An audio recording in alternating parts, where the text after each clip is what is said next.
Hello and welcome to Protecting Gaia's Oasis Global Summit, where we gather for powerful conversations with diverse and visionary collective of speakers who will guide us to receive from Gaia's wisdom well and to renew ourselves in her healing waters so that we may align toward collective evolution with our planet.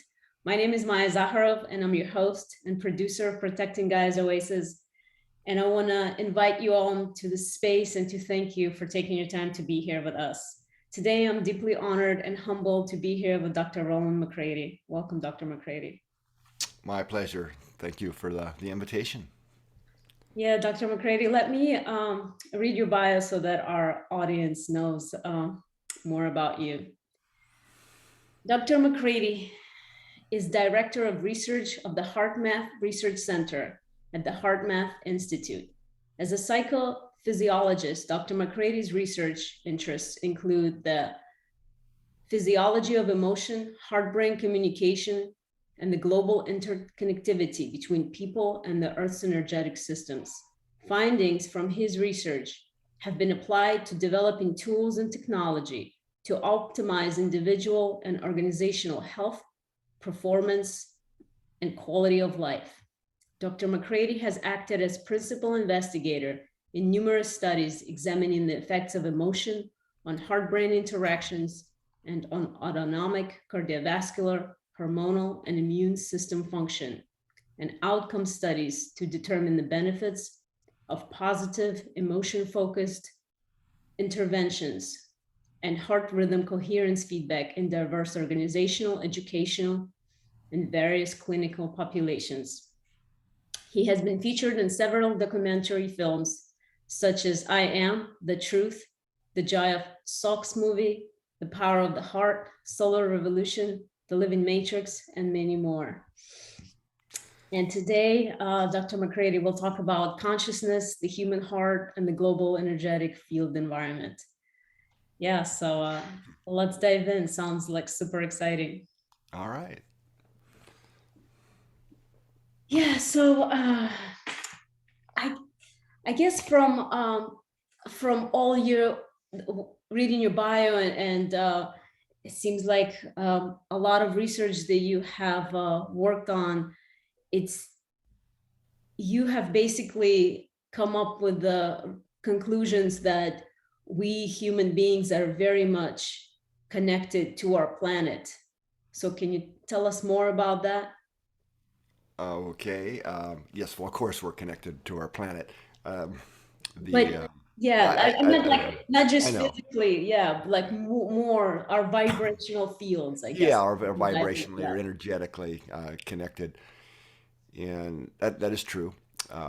One of the well, we're looking at this in a number of different ways. Kind of what I would call the study of interconnectivity or energetic interconnectivity, and probably need to start with the heart and the human heart, and because that's one of the ways that we're seeing this. Actually, I would say profound level of interconnectivity, and one of the things that we use from a physiological perspective to measure human the activity in our brains and nervous systems is called heart rate variability, and has to do with how our heart rate changes with each and every heartbeat. So, and this is what gives rise to the heart rhythm.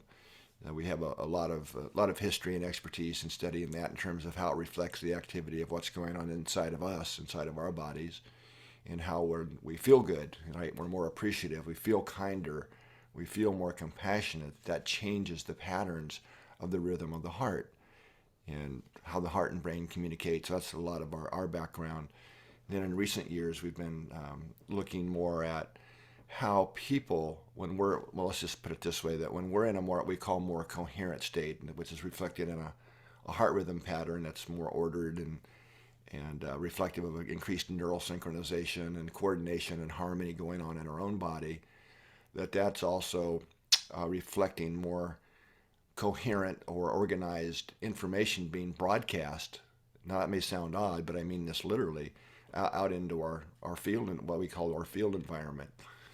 Because when we put electrodes on the body to measure your heartbeat, the electrocardiogram, we're measuring electricity or current flow, but we also create a magnetic field whenever there's a flow of current. So that's something we can measure external to the body, actually quite a few feet away from the body, using a different device called a magnetometer. So in other words, what we feel inside doesn't just stop at the skin. We are literally broadcasting this very much like a radio transmitter. Um, so actually, we probably invented radio transmitters because of the way we work, actually. Um, anyway, I just wanted to give that background for this to need to connect some dots here. So then in more recent years, we've installed a global network of magnetometers around the Earth that is very hard to do, and you got to find remote sites to really do this properly. But so these magnetometers, this global network, is measuring the magnetic activity of the Earth. So most people are familiar with the geomagnetic field. That's one of the main ones I'm talking about here. You know, the North Pole, the South Pole, our compasses tune into that, which then thank God we have a magnetic field for the Earth, because that's what protects the Earth from the solar wind and other radiations. And so without that magnetic field, Earth would be turned into Mars very quickly. You know, no atmosphere, no water, and so on. So, but why is this relevant? Well, we live in this kind of the sea of magnetic fields, if you will, fields within fields, just the geomagnetic field being one of them. Now, I would invite our listeners to kind of time travel back in your mind to back when we were in school, you know, like probably junior high, something like that for me. In science class, when we got to dump iron filings on a glass plate, you know, and you put your magnet under the glass plate and kind of shake it around a little bit, and all the iron filings kind of magically line up and show you the pattern or the shape of whatever your magnet is, the field, whether it's a horseshoe magnet or a bar magnet or whatever. Fun to play with. We had a good time back then in science class. But the point I want to make here is, if you remember when you did that experiment or that demonstration, that those iron filings weren't just a big black blob. They actually line up in lines in addition to showing you the shape of the field. So what that allows us to visualize and actually see what are technically called magnetic field lines. Now here's the thing, magnetic field lines, this is what I did, at least they didn't teach us back when I was in that level, is you can actually pluck a magnetic field line just like a guitar string, and it vibrates. So they oscillate, and they have, just like let's still use a guitar for an example, but any stringed instrument, the length of the string and how tense the tension on that string determines its frequency that it vibrates at, its resonant frequency, or its note, if you want to, whatever you want to call it, pitch. You know, so the magnetic field lines of Earth work exactly the same way. They're very long, right? Because the magnetic field extends thousands of miles out into space. So they have a lower frequency. Now, what's plucking the strings of Earth is the solar wind coming by, because the solar wind's rushing by at about, on a normal day, about 1,000,000 miles per hour. You know, and it's strong enough that it pushes in the magnetic field of the Earth on the daytime side and stretches it out on the nighttime side. We learned all that back in school. But meanwhile, Earth is turning, and so is the sun. So there's this complex interplay. And so as the Earth is turning in the solar wind, it's plucking the strings, and they're vibrating. They have resonant frequencies. One of the primary resonant frequencies, you know, when we aren't in solar storms, but just normal day-to-day life, is, in frequency language, a frequency of, it's called 0.1 hertz. Okay, and that's a rhythm or a cycle every 10 seconds in time. Well, that turns out to be the same frequency as our human heart rhythms when we're in what we call that coherent state, or that coherent rhythm, which is what we're naturally kind of wired to be in when we feel good, right? When we're more appreciative, kinder. Whereas when we're stressed or feeling things like impatience or frustration or anxiety, you know, the list, our heart rhythms are what we call an incoherent state. In other words, when we're coherent, kind of like we're designed to be, you know, more optimal, our own inner systems are more optimally working together in a harmonious way. We're also oscillating at the same frequency as the vibrating fields of Earth. Okay? So when two systems vibrate at the same frequency, and you know this, there's been lots of talks and demonstrations about resonance, like the tuning fork example. You know, when you tap one tuning fork and you have another one of the same frequency or to the same note, you can easily, the other tuning fork starts to vibrate without touching it. And that's showing, demonstrating what's called resonant coupling, that you can transfer energy and information between those two vibrating or oscillating systems. So what I've just said is our hearts, really all of the rhythms in the magnetic field, the vibrations, overlap with our heart rhythms and rhythms that go on in our nervous systems. Okay, so that's one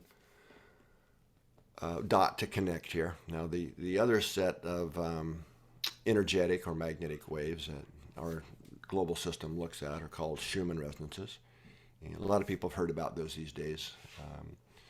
But they're called Schumann resonance because they were predicted to exist through mathematical models by a German researcher, mathematician actually, Wilfred Otto Schumann, who predicted that these things ought to exist. So when they were actually measured and discovered, they were named after him.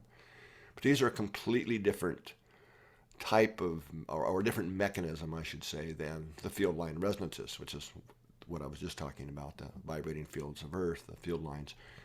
So Schumann resonances are magnetic waves that are traveling around the Earth.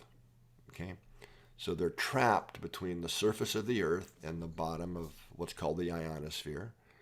And for those that aren't familiar with the ionosphere, you can think of it as a soap bubble kind of around the planet. And it's a layer of highly ionized gases. That's called plasma. It's kind of a special property of plasma. It's considered the fourth state of matter in physics. But one of the properties that's relevant for this discussion, I think, is that a plasma like this is like a mirror to magnetic waves, low frequency magnetic waves. They hit it and they bounce off. Okay, so this is in fact why ham operators, or amateur radio operators, a lot of people know of them or heard of them, where you send your radio signal up and it hits the ionosphere and bounces off. And so that's how people in the United States are talking to people in China and Europe and so on. If you get a second bounce, then you're talking to people in Australia and New Zealand and things like that. They live for that. Oh. Yeah, but that's how that works, right? So when magnetic waves get created in this cavity, this ionosphere Earth cavity, if they fit the geometry, they become they amplify and they become what are called globally propagating standing waves. And people that speak, that just means they're everywhere all the time. And there are 8 of them. And these weren't measured. They were first measured in 1960. Mm-hmm. And the first frequency of the Schumann resonances, these global standing waves, is 7.83 hertz. Now, that was immediately recognized. But wow, that is the same frequency as brainwaves, right? That kind of that point right between the alpha rhythm and theta rhythm. It's kind of right in that sweet spot. So that got people interested, like, wow. But as it turns out, there are actually 8 Schumann resonances, and we now know they all overlap with human brainwaves. So the same thing through resonance principles. What I've just shared with you is our 2 main primary magnetic sources on Earth that oscillate, that have ongoing rhythms, are operating as the same frequency as our hearts and brains. So we have the basic physics to understand how we can transfer energy and information between the information in the Earth's fields and us, and vice versa. Let's all pause now and let you. That's amazing. So all 8, just one brainwave. Oh no! The Schumann resonances all overlap with different brainwave frequencies, Okay. starting with the lower 7.8s, but they go all the way up into the gamma regions, so they all overlap. Now we know with brainwave frequencies, and experiments have been done that show that our brainwaves do synchronize with the Schumann resonances, and it's actually some of the higher Schumann resonances, not necessarily the 7.8 hertz as much, but it too that our brainwaves synchronize with. So our brains and the resonant frequencies, which are always kind of moving around a little bit, that we do in fact synchronize on a pretty regular basis, for short periods, and then this continually goes on, especially when we're asleep. Wow. So I'm not the only one to suggest that we are feeding the field information, and what the information in the field is also affecting us.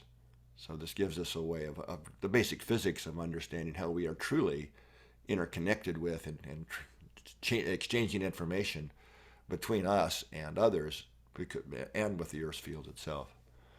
Yeah, that's fascinating. So not only physically do we live on the earth and feed off of her and are protected by her energetic bubble or the atmosphere, we're Mhm. also connected to her through our thoughts and emotions. Yeah, especially our emotions. Yeah.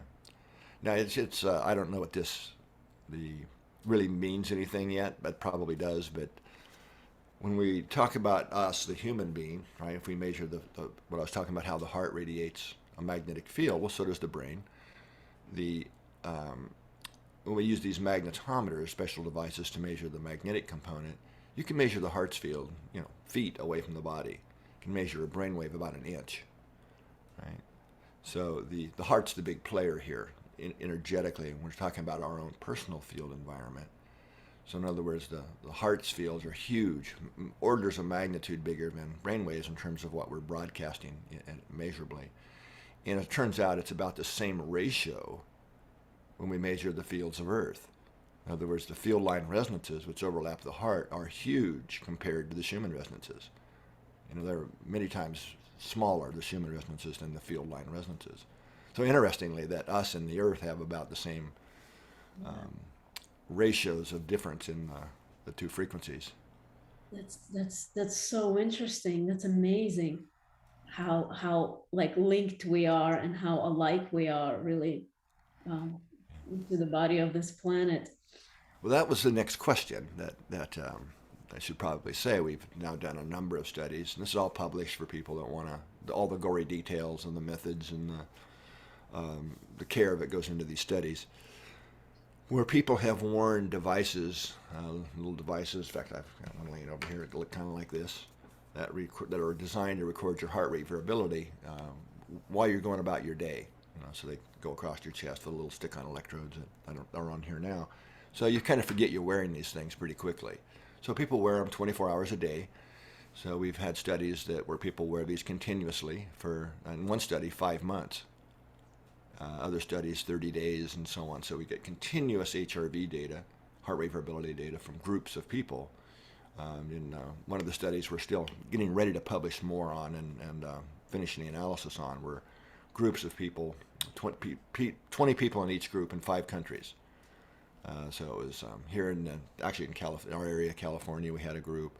Lithuania, Saudi Arabia, New Zealand, UK. So these groups are truly distributed around the planet, wearing these recorders, and so we were able to look at how in sync are our heart rhythms with the rhythms in the Earth, the resonant frequencies. And this is where a graph, a picture's worth 1,000 words. This is where actually a follow-up study to an earlier study where we were just shocked to see that our heart rhythms, or a slower rhythm in our heart rhythms, were synchronizing with the resonant frequencies in the Earth, the power of them. To an unbelievable degree when we first saw this. In fact, we spent quite a few months trying to make this go away. Well, what's true, to really do good science, you've got to really make sure you're not making any mistakes or making erroneous assumptions and things. But we couldn't, so it was a real thing. And that's why we did this larger study to see if we could confirm this. And sure enough, this is happening not just locally within the state of California, where our first study was. People distributed across the entire state, but at a global level.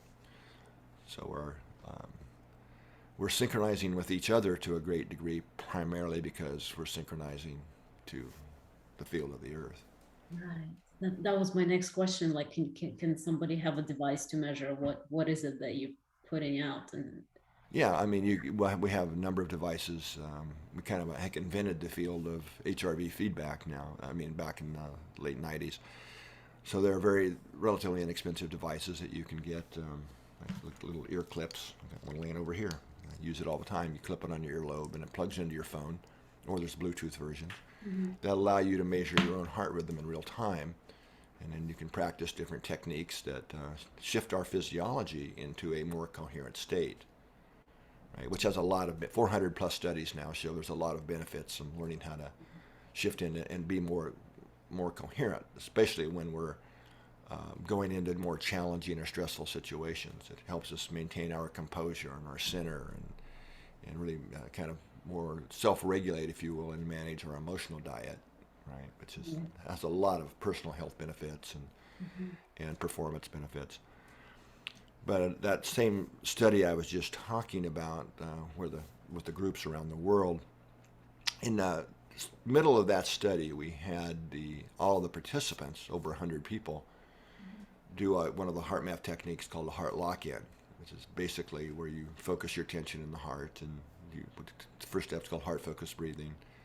Then you activate sincere feelings of like love or appreciation or care, some type of regenerative emotion, and kind of breathe that feeling. Not just, it's not visualization or thinking. You actually have to feel it. Is the point.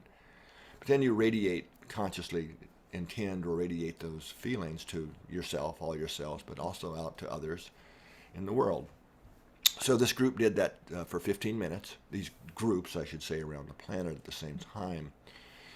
And we were able to, this is published now, a few months ago, able to look at how in sync were each of the individuals in each of those groups around the world with the Earth's rhythms over each 24-hour period. We chose 24 hours as our blocks of measures. And, you can see all the individuals, how in sync they were. But on that day, again, this was almost sometimes these things work too good to be believable, but this is one of those that on the next 24 hours following having done that exercise together for just 15 minutes, there was a dramatic increase in the synchronization across the the participants in all the groups, synchronization with the Earth's field. And you look at the little bars that show the sync, and then on that day in all the groups, it jumps way up. So in other words, there was a carryover effect of being in that heart coherent state for just a few minutes that lasted over the next 24 hours. In other words, by getting ourselves synchronized and coherent, we also were able to measure, I should add, the synchronization with the participants in the groups. In other words, our hearts really synchronized with other people, right? So during that period of the lock-in where they were individually more coherent, they were also synchronized more with each other significantly. So, and then with the Earth itself. So you follow what I mean? It's really getting more in sync with ourself, within ourself, with others, and with the Earth. That's so cool. I just wanted to get your opinion on something, just ask you this. A lot of people say that we're humans, us would do so much harm to the planet, with pollution, all the resources, that the thought is that from some people is that the Earth would be better off if we just disappeared like the dinosaurs. Well, so given how interlinked we are with the planet, what are your thoughts on that? well, I'd have to take my scientific hat off to answer Right. that one. Yeah, I don't know that. I mean, from kind of searching for the right word here to use, but but on one kind of level that may be true. But my personal worldview is that I see Earth as an intelligent system, kind of as a living system, in its own way, in its own right, and that we are part of that, and that once we evolve, once our own consciousness evolves, humanity's consciousness evolves to our next level, which is what the shift is about, that people talk about, the shift. Well, that's very real, from my perspective, and it's the evolution of consciousness to our next level, which actually is getting the heart and brain more aligned and in sync, so that the brain's not just running the show, and it's but we bring more of the heart's intelligence and qualities into it. That evolves our consciousness to where we really can live in harmony and collaboration and peace, not only with each other, but more in sync with the Earth and its rhythms. So I believe the whole system grows together. So. All right. Thank you for that. Yeah, that's my hope and my belief too, that we're co-evolving with our planet. And I think you work highlights it in a very real way, data proven way. So I also wanted to ask you, you said that when you're kind of like vibrating at the same frequency, or when your heart is in the coherent state and you're able to connect more with the earth's fields, and you can exchange information. So I am can you say more about that? Like how do you know that you're exchanging information? And it's more like emotional information. It's not like necessarily you Yeah, get it is. message from the Yeah, brain. there's several ways, several lines of evidence for that.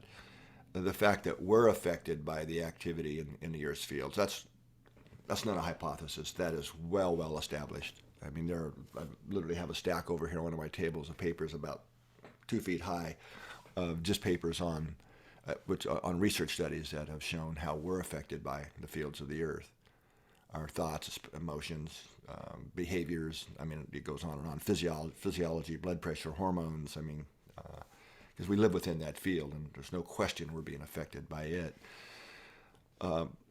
physiologically. Now, another way that people might have experienced this, and maybe this will help connect a dot. Some people I know have already. Sometimes you might wake up in the morning, for example, and you just feel out of sorts. Something doesn't feel right. You know, like there's I call it an energetic kind of edginess sometimes. But you can't blame it on anything. It's not because you had an argument with someone and you're still processing that, or ate some bad food, spicy food or something. And then you turn on the TV or the radio or something, and you realize that some major event just happened, right? Whether it was a terrorist attack or a school shooting, or something that had a large enough mass emotional outpouring. Well, what I'm suggesting is that we are connected to the larger field of the Earth and feeding that field into the. And when enough people do it, it creates a wave in the field that we're all affected by to various degrees, right, in various times. So I don't know if you've ever had an experience like that, Maya, or not, but a lot of people have. Or another thing, it could be that the Earth just got hit with a solar storm, right? Big cloud of plasma from the sun. If we're lined up, it hits the magnetic field of the Earth and it gets quite disturbed. And so I said, there's many papers showing that we don't like that. Right. Hospital admissions, really hospital admissions go up, traffic accidents. People are more emotionally, easier to trigger and get emotionally upset when we're in a disturbed field. Is that when the sun and the earth are fighting? Not, no, I wouldn't say they're fighting, Just but kidding. I'm just kidding. yeah. But in fact, the Earth and the Earth's magnetic field is actually within the magnetic field of the sun. It has Mm. a really big magnetic field that embraces us and all the planets as well. So solar activity clearly affects us here on Earth. Yeah, you mentioned something. Just if I can ramble a little bit here more, that about energy from the field, and that actually is a new perspective that's clearly starting to emerge from a bunch of studies now. And that is that when we're in sync with the Earth's field, I mean, I think most of us intuitively just sort of have a good sense that, well, it's probably a good idea to be in sync with the rhythms we live in the field. But the studies are actually starting to support that now in some surprising ways, I guess. And that is that the field of the Earth, and including the solar fields, are sources of energy. In other words, we don't just get energy from the food we eat. That these are actual energetic sources of energy. And so a number of studies are starting to point to this now. In fact, we just published another study that was looked at what's called, let me say this in a simpler language, resting metabolic rate. And these are measures of how much energy the body needs just to do basic maintenance. Mhm. For the brain to work, the heart to beat, the cells, and this can be measured. It's called basal metabolic rate or resting metabolic rate. And so this was a study done on about almost 400 people over 5 years. that was just published from some of our partners at the University of Lithuania. Mhm. And what that study is showing is that when the resonant frequencies in the magnetic field are higher, that the metabolic rate goes down. In other words, the cells are operating more efficiently. They're using less oxygen and metabolic rate, so a source of energy. That's just the most recent in a line of studies that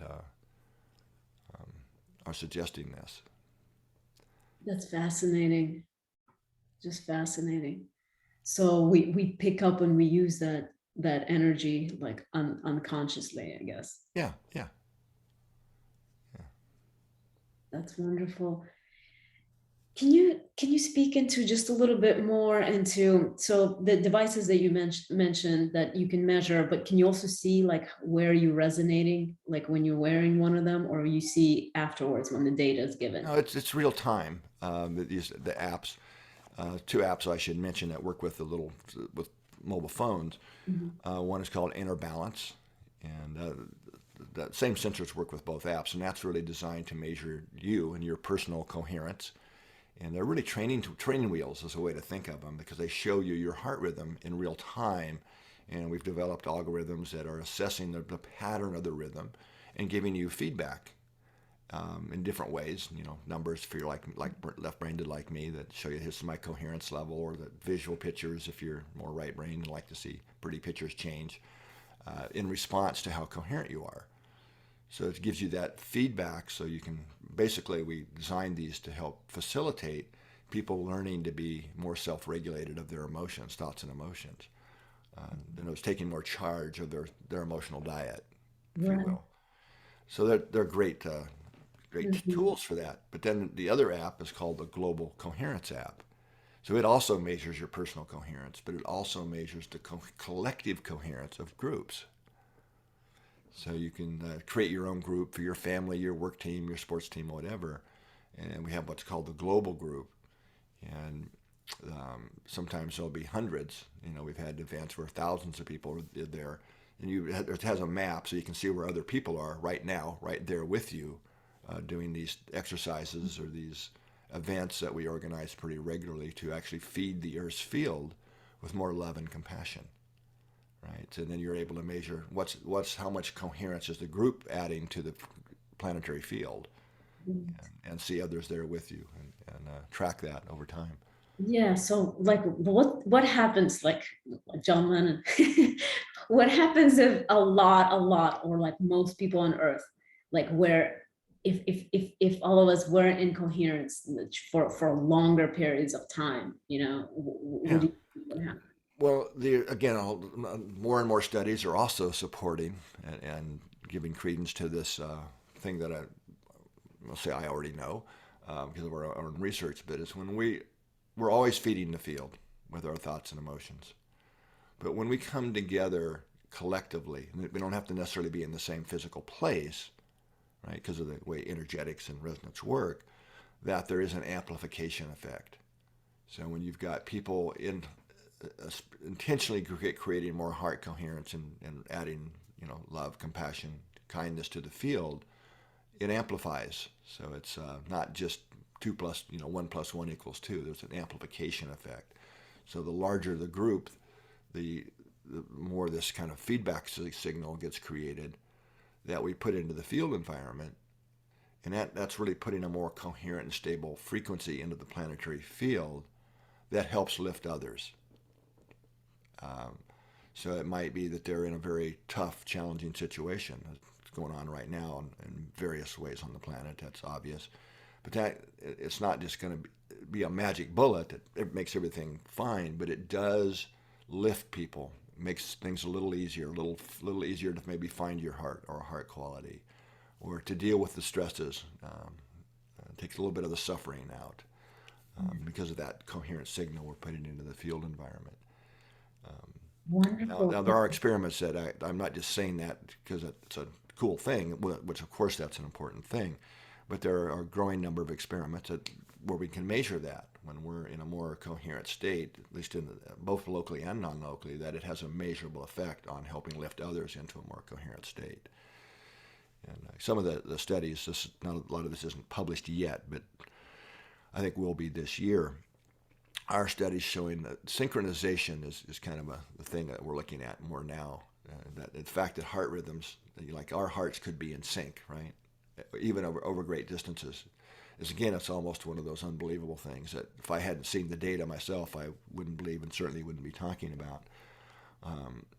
And what is pretty clear already is that one of the main factors into whether we see that synchronization or not, both locally and non-locally, is the quality of the emotional connection. Right? If we like each other, we kind of want to hang out and this and that, you will see this energetically mediated synchronization. If, we have a separation going on, like, I'll work with you, but, I don't want to see you other than that. Those kind of feelings, you tend not to see synchronization, or I would say we've never really seen it there in that context. So what we care about and what we appreciate, compassion, what we're compassionate towards, are the qualities that tend to create synchronization measurably between individuals. And when you have synchronization means we're linked. Synchronizations, there's a communication that has to be happening for that to occur. You could have random periods where, but I'm talking about well-controlled studies that we know that this is well beyond what would be randomly by chance and for long periods. Yeah. So I don't know if this helps answer your question or not, but it does. So basically, it's like you were describing when you wake up and there's a disturbance in the field. Yeah. It's something, not the solar wind, but something has happened on Earth, like a big enough an event to trigger people with the collective field consciousness, I guess, to shift. Yeah. So you're saying if people collectively build this collective field consciousness to go up and to synchronize, it would be the same effect, basically. You're creating something like loving and compassion and putting it out there so that people who are having their personal maybe circumstances and not feeling great that day, they are uplifted by other people's. Yeah, it creates an energetic environment that can give a bit of a lift, especially if people are doing anything themselves to try and, shift or feel better a bit. Yeah. So can you, I know that HeartMath has a lot of techniques. Can you just give us like one technique that a person can do on a regular basis to kind of like train ourselves how to be Sure. even better in our heart? I'd be happy to. Let me just pull up. I want to actually read the steps properly. We try and, okay, so one of the simplest techniques, kind of a beginning technique, is called the quick coherence technique. And basically 2 steps, really simple. Simple in what is remembering to do it's the hard part.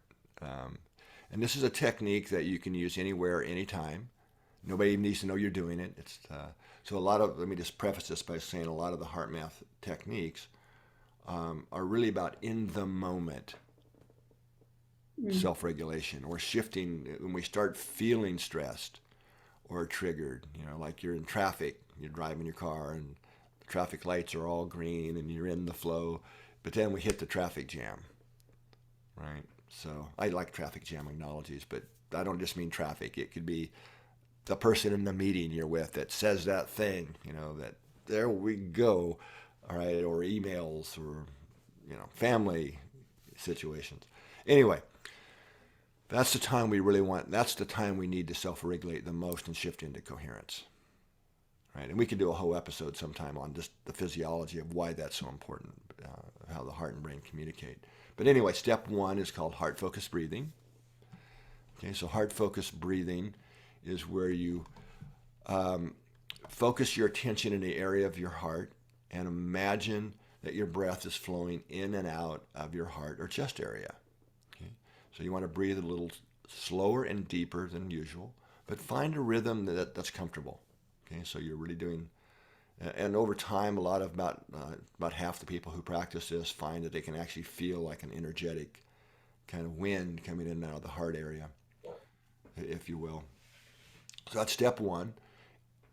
Step two of quick coherence technique is you make a sincere attempt to experience a regenerative feeling, such as appreciation or care for someone or something in your life. Okay, that's sounds pretty simple, and it is, with some practice. Now, on step two, I say a regenerative feeling. So that can be that for some people, we're just not familiar with that. So we want to think about it, and or we try too hard.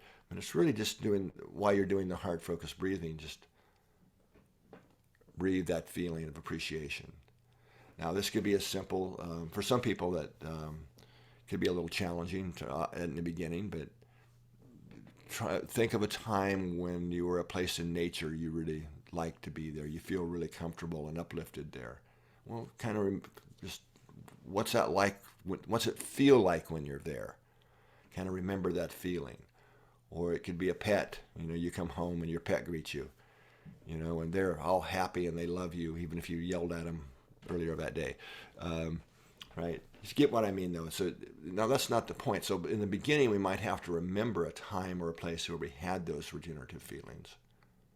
But that's not the point of the technique is to not always try to go into the past to remember something, but to bring that capacity into real time. Mm-hmm. Right? I mean, I appreciate that we're having this conversation. And we do this all the time. We don't, because our early research showed that it's really our emotions or feelings that drive us into coherence or incoherence. Mm-hmm. So it might be you walk out your door in the morning, and it's just one of those days. Blue sky, perfect temperature, and you just have that feeling of, oh God, what a beautiful day, right, inside. You may not say it or think it, but you're actually feeling appreciation. Mm-hmm. And you're probably in a coherent, your physiology has shifted into an uplifted or more optimal state that we call coherence. Right? Hope that, I know I'm rambling a lot, but I just want to give some context because this is a technique that we can use right in the moment. And with practice, you can do heart-focused breathing, this whole thing with your eyes open. Mm-hmm. Mm-hmm. I mean, we teach this to police officers and literally Navy SEALs and kids. Anybody can do this with some practice. I just want to kind of like reiterate, like when you are in the moment, especially when you kind of like maybe notice that maybe you're being triggered, it's nice to bring yourself back and to stabilize and to practice this heart center breathing with appreciation. How long do you do it? I guess a few times a day, as many times a Well, day as possible. we've had, Stay you know, there. I mean, HeartMath is taught all over the world with, I think there's over 12,000 trainers now, so a lot of people have learned these techniques.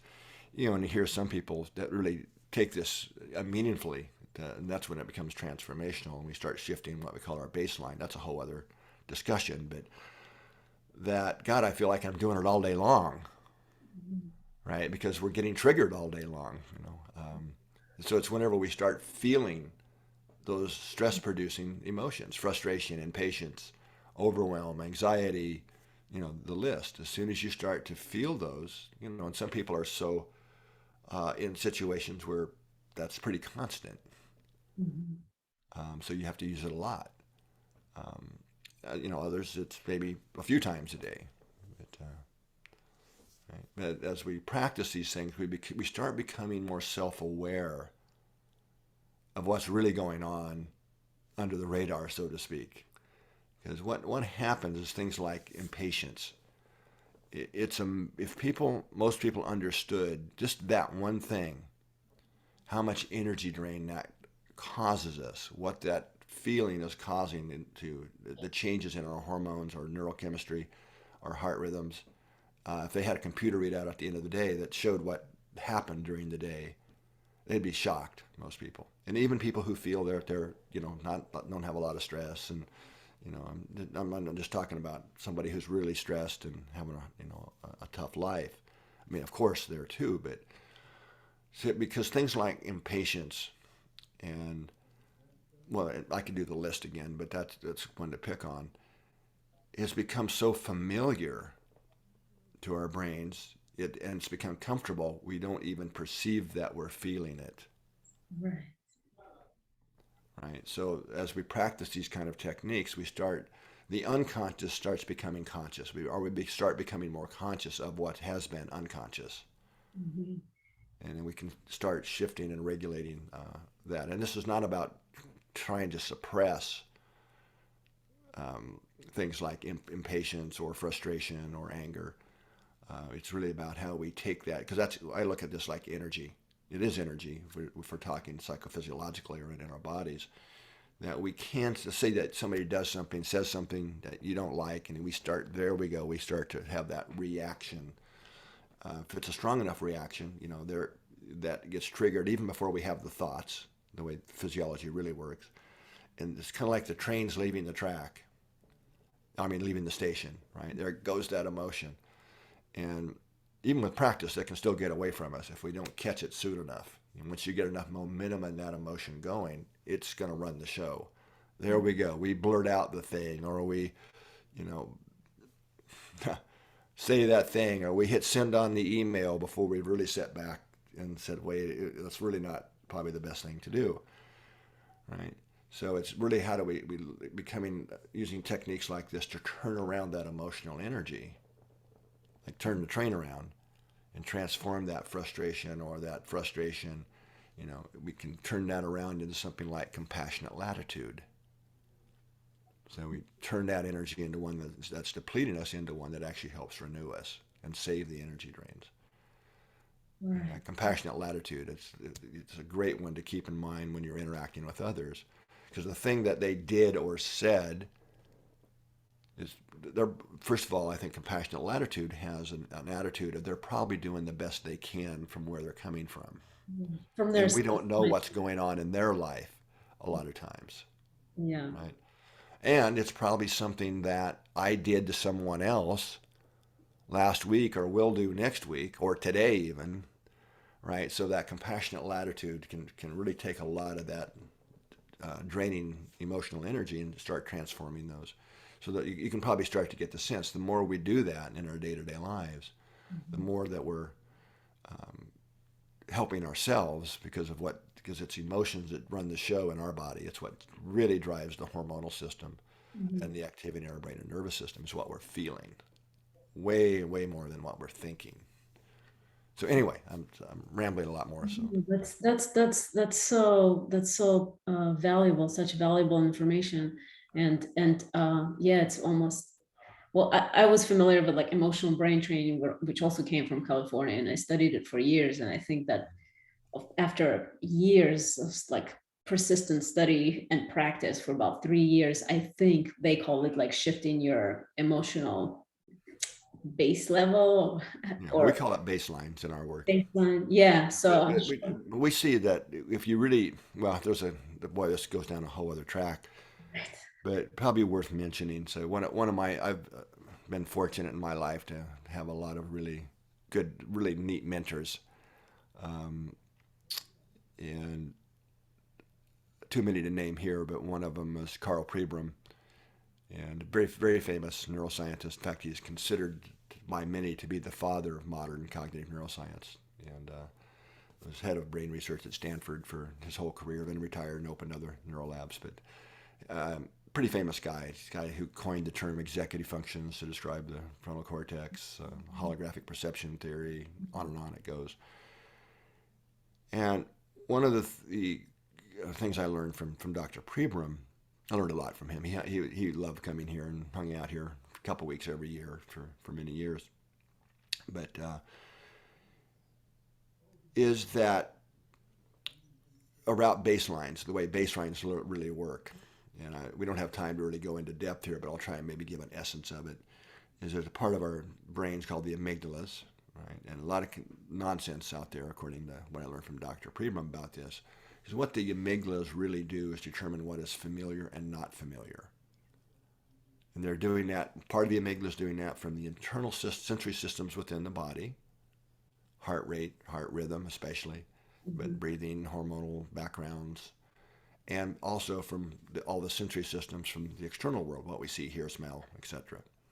So for it to do that, to determine familiar or not familiar, it has to have a reference, and that's what a baseline is, that we are comparing the now to. and looking for the degree of match or mismatch. Okay, like for example, I had one of my grandmothers when I was a small kid. Her baseline had become one of worry and anxiety. That Mhm. was her baseline. So that's what we were always comparing to. And when you have a match, that's when we feel comfortable. As crazy as that sounds, but that's the way our neurophysiology works. She drove us absolutely crazy. As kids, always, this constant worry and anxiety about everything. Like, God. Um, she was also a great baker and loved to make chocolate chip cookies whenever the grandkids would come over, and we'd always have nice, warm, just yummy cookies. So to this day, I have a positive association if I smell a chocolate chip cookie. So it's the baselines that we're comparing to, right? So it's a little more complicated than this, but just to give an essence. Now, what Dr. Pribram actually proved, and this is so important, that to establish a baseline or change an existing baseline, the only way you can do that, it has to have the input to the brain from the body, but especially the heart. Because the heart's the biggest source of rhythmic activity, and we now know that our feelings and emotions are quite literally reflected in the rhythmic patterns of our heart rhythm. Right? Frustration looks different than anxiety, and so on. And love, care, appreciation look radically different than incoherent ones. So the heart is constantly feeding neural information right direct. In fact, the cells in the core of the amygdala are literally synchronized to the heart. So every time the heart beats, the core nucleus of the amygdala cells are firing. So exactly, it's monitoring this rhythms from the heart, right? And that's what establishes over time the baseline that everything we perceive is being compared to. Mhm. So these simple techniques like quick coherence, when we practice them often enough, we are radically changing the input to the amygdala. So we practice it enough times. So we can shift a baseline. It doesn't take years. It can be done in a matter of weeks if we sincerely practice this stuff and put the effort into it to overcome those old neural habits Mhm. and reaction patterns and emotional thought and emotional patterns. So there's a lot of hope here. I mean, this is really good news because we can change our baselines. Now, a lot of them are set early on in life, through our peers, family, et cetera, et cetera. We get kind of you can think of baselines as programs as well, right? Some people talk about unconscious programs. Well, this is taking that a level deeper to what is really going on that I'm talking about now, and how we can do something about it. Hopefully, it made some sense there. Way I Yeah, it explained made it. a ton of sense to me, actually, a lot of sense of everything you've described, how we become familiar, how a state of anxiety or anger or any of the negative emotion can become familiar. But what's so interesting, you said you can basically map out emotions. This Yeah. is this is also really just so wonderful, so interesting.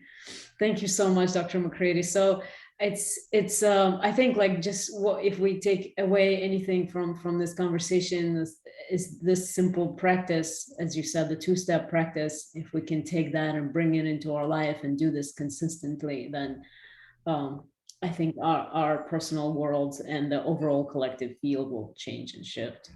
Yeah.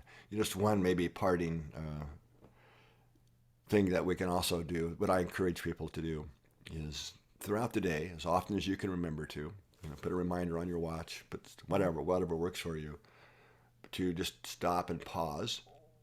We call it a spot check. Just do an inner check. What am I feeling? And ask yourself, what am I feeding the field? Mhm. What am I feeding my personal and global field? Is it truly? I mean, be self-honest here. Am I feeding the field with appreciation, kindness, feelings of connection, or am I feeding the field with frustration and anxiety and impatience because my to-do list didn't get done, or I've got so much to do, and they said that, and because it all counts.